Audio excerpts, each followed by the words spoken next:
pikiranmu udah yang individu jadi materialisme, bahannya materialisme. Ada meninggalkan nggak peduli hal harap baik buruk jika terus itu udah melupas juga kayak gitu. Jadi orang belum memahami bahwa sesuatu yang jelek, yang buruk atau haram itu ada. Itu ada sebabnya kenapa diharamkan. Sebabnya adalah yang melahirkan yang buruk di dalam diri. Contoh gini, orang mencari duit campur-campur dulu, atau juga ngerem. Satu saja yang hara hotel kayak gitu, itu pasti suatu saat dia makan akan dikonversi jadi maksiat atau dosa, entah sedia atau ala istrinya. Kita kasih satu duit masuk ke makanan, tetap rezeki. Itu nanti sekian tahun ke depan atau sekian puluh tahun ke depan, anaknya akan berbuat satu maksiat itu. Artinya pasti dia bisa. Tinggal menunggu waktu aja. Itu banyak nggak dimengerti orang. Dipikir urusan selesai gitu, enggak. Itu kenapa anak-anak milenial atau anak-anak terkemudian ya kan, maka banyak berbuat maksiat atau misal sesudah situ kan orang banyak. Satu rezeki yang haram nanti anaknya itu kan bikin dosa setara, konversinya gitu. Itu cara apa namanya berlakunya dunia itu seperti itu sistemnya. Kalau orang misalkan 10 kali rezekinya bercampur yang haram ya, nanti dia kasih makan ala istrinya, awalnya dulu aja suatu saat berbuat 10 dosa. Jadi pasti cara kerja alam semesta itu deh. Nah, orang banyak yang memahami itu sebenarnya dia merugikan diri sendiri kan. Aslinya kalau rezeki kita makan itu yang rugi dan orang lain, kita sendiri yang marah keluar kita. Makanya hal itu harus diingat-ingat pada faktor rezeki itu nomor satu, makanan nomor satu. Salik juga kayak gitu. Kenapa kok butuh aja ya? Mungkin dulu teknik masukan. Apakah dari kita sendiri ya kan yang mengalau atau dari orang tua kita kasih makan kita? Kedepannya kita yang merasakan itu. Kenapa kok kayak kita kadang menghindari maksiat misalnya gitu. Orang kita tanya udah pengen tobat gagal terus misalnya gitu. Itu benar-benar di situ. Karena apa yang sudah masuk dulu akan dikonversi itu dulu. Konversinya apa? Jadi dosa nanti. Jadi perbuatan. Hari ini misalkan rezeki haram, nipu atau maling atau apa. Ordi juga kasih aja sama istri. Nanti ke depan pasti akan dikonversi jadi maksiat. Karena kita nanti melakukan maksiat sebanyak ya kita kasih itu. Sunnah Allahnya seperti itu cara kerjanya. Alam semesta ini kan ada cara kerjanya. Namanya Sunnah Allah. Ada cara kerja, kita harus paham cara kerjanya. Kalau enggak nabrak-nabrak ya, di antara bagian dari ma'rifatullah, kenal Gusti Allah itu harus kenal juga sunatullahnya, sunatnya, kenal tata aturannya, sistemnya sudah dia buat. Karena dunia ini diciptakan lengkap dengan sistemnya. Jadi kayak gitu mas, cara kerja alam semesta kayak gitu. Kita misalnya kasih rezeki agak bagus itu tau. Kita harus tidak ini haram aja sekali aja ya kan. Yang penuh haram ya, dia makan. Sekali ini nanti suatu saat dia akan jadi kelakuan yang sulit. Satu kelakuan itu. Kalau makan 2 kali ya, saudara akan menjadi 2 kelakuan buruk di masa yang akan datang. Anak bakal melakoni yang jelek. kamu kasih 2 kali ya 2 kali, itu sudah hukum pasti. Nah itu kuncinya di situ, di makanan. Nah orang tua berpikir yang penting tak didik bagus, orang Islam kamu mau didik agama model sampai yang kayak gimana pun inputnya tok bareng jelek, ya kan? Jadi rezekinya campur sing nggak kena yang haram terpakai gitu ya. Enggak bakal mempan. Itu udah hukum pasti. Input sama dengan output udah pasti. Jadinya hati-hati di input itu hati-hati. Kalau input jelek-jelek numpuk, itu kan akan dikonversi jadi dosa-dosa atau perbuatan yang jelek-jelek di kemudian hari. Entah waktu dewasa kan, itu efek yang dulu sebenarnya gara-gara orang tuanya. Kita yang sering kali orang tua itu yang penting pendidikannya bagus, pendidikan agama bagus ya, dia bisa jadi itu kalau ini nggak bagus lah. Nggak bakal jadi, nggak mengasih input jelek kan, berharap outputnya bagus juga nggak mungkin. Itu hukum alam dan itu pasti. Coba kenal. Makanya jadi orang tua fokusnya kita jadi inputnya bagus tadi. Kalaupun dari ini nakal anaknya atau gimana, suatu saat dia pasti tobat. Dari situ mata rantainya itu. Makanya kita pegang inti ilmunya dari situ. Inti ilmu bahkan inti lelaku itu dari makanan, faktor makanan. Kenapa orang bisa berhasil dan enggak itu dari makan. Kita berpikir kan kalau enggak apa-apa makan tapi campuran yang rezeki yang jelek. Satu hari nanti ke depan itu pasti jadi suatu dosa. Kita akan bikin dosa dan kita dosa untuk apa namanya? Kamu lawan dia bisa. Kamu hati kecil nggak mau tapi tetap kamu lakukan. Gara-gara itu. Gara-gara input di masa yang lalu. Pokoknya susah banget juga. Gitu saya mau berhenti itu kayak gak bisa gitu. Itu sebenarnya dari situ faktor. Input dari masa lalu. So, prinsipnya itu input sama dengan outputnya. Kalau inputnya bagus, nanti outputnya akan bagus. Inputnya jelek, outputnya akan jelek. Nah, terus pengaruh pendidikan, pengaruh pergaulan gimana ya itu memang ada pengaruhnya juga, tapi yang inti pengaruhnya sebenarnya dari itu, dari makanan, dari rezeki yang gunakan loh. Itu ada pengaruhnya, neng tidak sekuat faktor makanan itu. Nomor 1 di situ.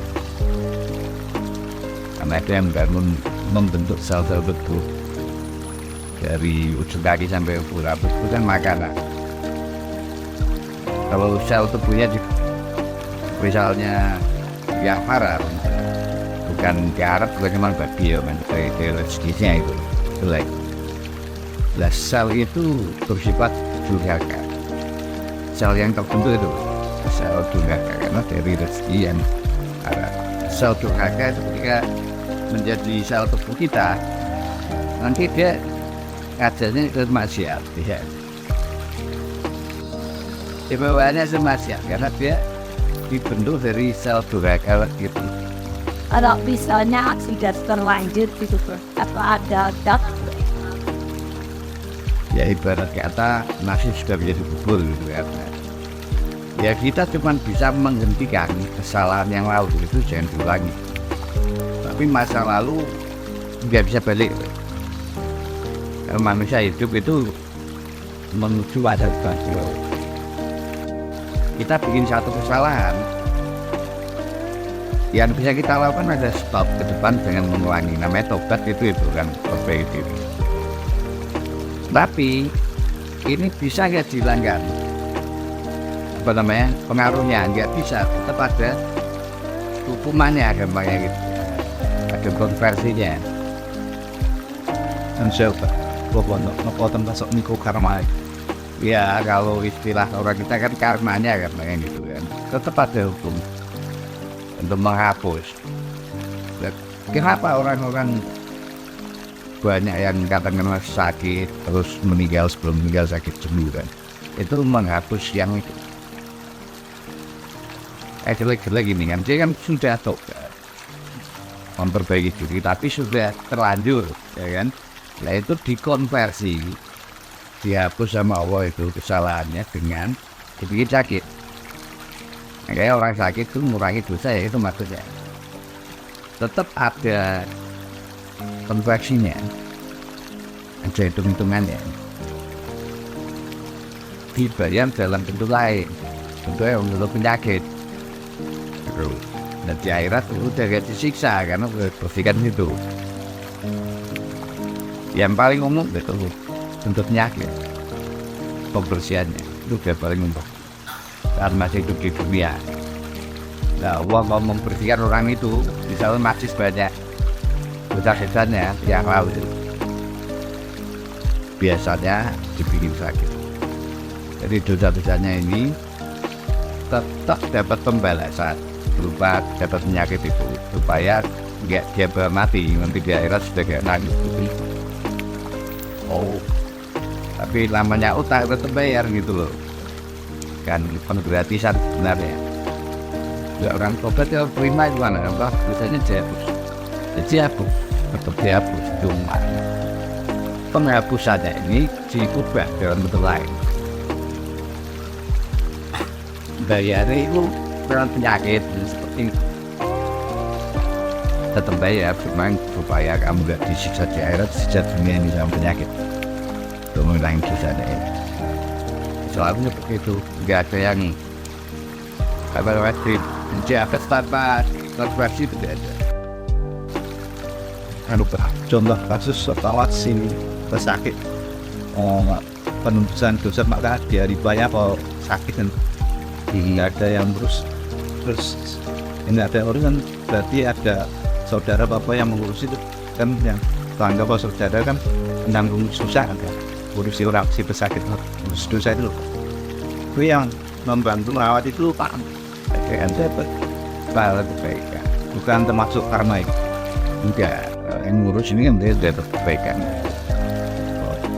Orang yang kena sakit ini nggak mungkin dia sedang dikurangi dosanya sama Allah supaya enggak dituntut di akhirat.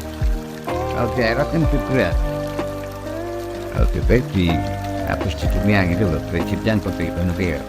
Jadi si karma itu berhenti di situ, berarti kena sihir saja. Masing-masing orang menanggung dosanya sendiri-sendiri. Nah, anak cucu itu menanggung tampiasan, bukan menanggung dosa. Oke ya, tampiasan kayak gini, bapaknya maling gitu ya. Nah, anaknya kan dibully orang, anak maling. Jadi itu lewat tampias. Dia nggak menanggung dosa, ikutan menanggung naruh kan, kena tampias. Berarti ya bedanya menanggung dosa dan menanggung tampias. Tampias itu cipratan. Cipratan tuh ngisor-ngisor mesti kenal nih, keluarga ini tetap kenal. Satu berbuat, yang lain kena. Kok begitu ya? Karena kalau satu dia punya manfaat, yang lain juga ikut menikmati sama kena cipratannya. Itu juga begitu saya, dia kena cipratan juga. Bukan menanggung dosa orang tua, nggak ada. Anak nanggung dosa orang tua ya nggak ada. Orang tua punya dosa lah. Anak menanggung apa? Kena tampias, karena nanggung dosanya. Contoh nyata tampias kayak tadi itu, dari bapak maling apa ya kan, anaknya dibully, anak maling anak maling, dia kan nggak pernah berbuat yang anaknya. Tapi mau gak mau ikut kena bulian kan, kena malu kan dengan tampias. Itu namanya tampias, cipratan. Tuh, kalau dosa mau tanggung masing-masing. Dosa orang tua tanggung orang tua, dosa anak tanggung anak. Tampias ini bisa bergenerasi. Tampias jelek dan tampias apik bisa bergenerasi. Maksudnya bisa dinikmati oleh generasi berikutnya. Baik tampias elek maupun tampias yang apik. Yang kedua, kalau generasi di atasmu misalnya orang-orang yang mulia, kiai atau mewah gitu kan, ternyata bisnis biasa. Ikut dihormati gara-gara orang tua kan, menurut kan. Gus kan, panik kiai gitu ya kan. Jadi kan sebenarnya tampias doang gitu, kan perjuangannya dia. Nanti ya, itu tampias, seperti cipratan namanya. Cipratan mati, cipratan elek. Kalau yang di atas bikinnya yang jelek ya cipratan jelek. Itu mungkin orang salah paham, terus diajak nanggung dosa orang tua yang dia dosa masing-masing tanggung masing-masing. Tapi tampias ini tidak bisa kami hindari. Cara untuk menghilangkan tampias jelek dan lain sebagainya itu tadi nomor satu, bisa jadi nomor satu itu faktornya makanan nomor satu. Karena itu yang membentuk sel-sel tubuh kita.